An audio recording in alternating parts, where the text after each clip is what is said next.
Welcome back. If you have financial regrets, you are not alone. According to a new survey from Bankrate.com, 73% of Americans have financial regrets. The top regret, not saving for retirement earlier, followed by not saving enough for emergencies and taking on too much credit card debt.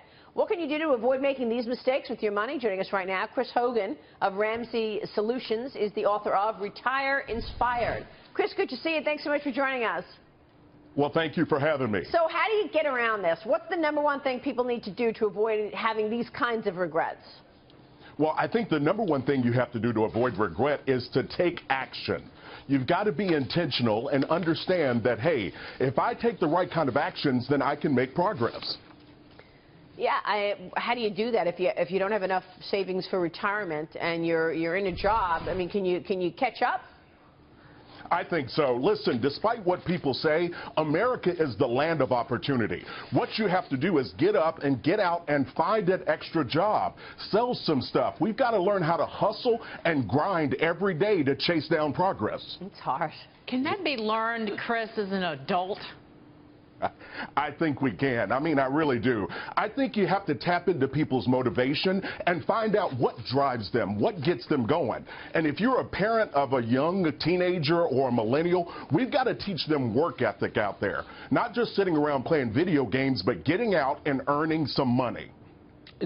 So my main question here is, what's the best way for people to save? So they have this regret. What's the first thing they should take? Is it, I'm going to attack my credit card debt, or I'm going to all of a sudden now just start saving a set amount per month, whether it's to take down that credit card debt or put in a retirement account? What's the first thing that they should do? So they've had this paralysis. They're scared now.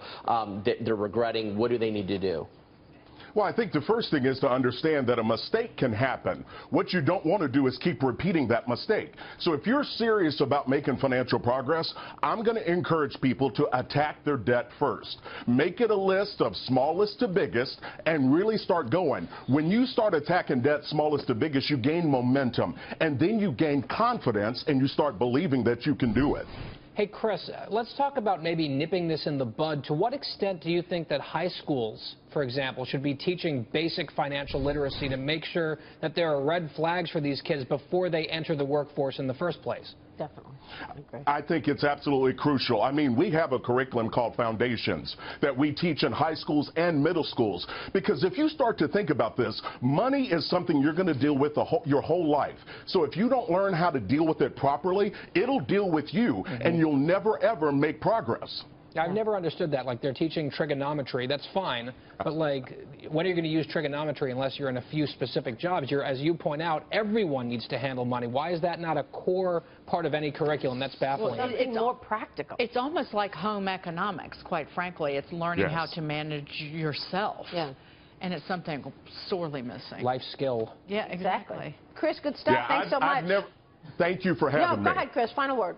I was going to say, I've never used the Pythagorean theorem in life, but I do need to learn how to count money and budget and spend it wisely. I actually have. My daddy taught it to me building a shed in the backyard, how to figure out how the one side of a building is. Well, you make a good point, because it really does start at home. I agree with that. You get the easiest and the most simple, most practical lessons at home. So you really want to make sure that the parents are up to speed and tell their college students. That's equally an issue, by the way. Yeah, and tell their college students not to get those credit cards the minute they step on campus, because that's one of the biggest things I see is kids go on campus and then all of a sudden they get bombarded with credit cards and they think it's free money and they start spending. Yeah. So that the parents need to help educate their students on that. Chris, good to see you. Thanks so much. Thank you for having me.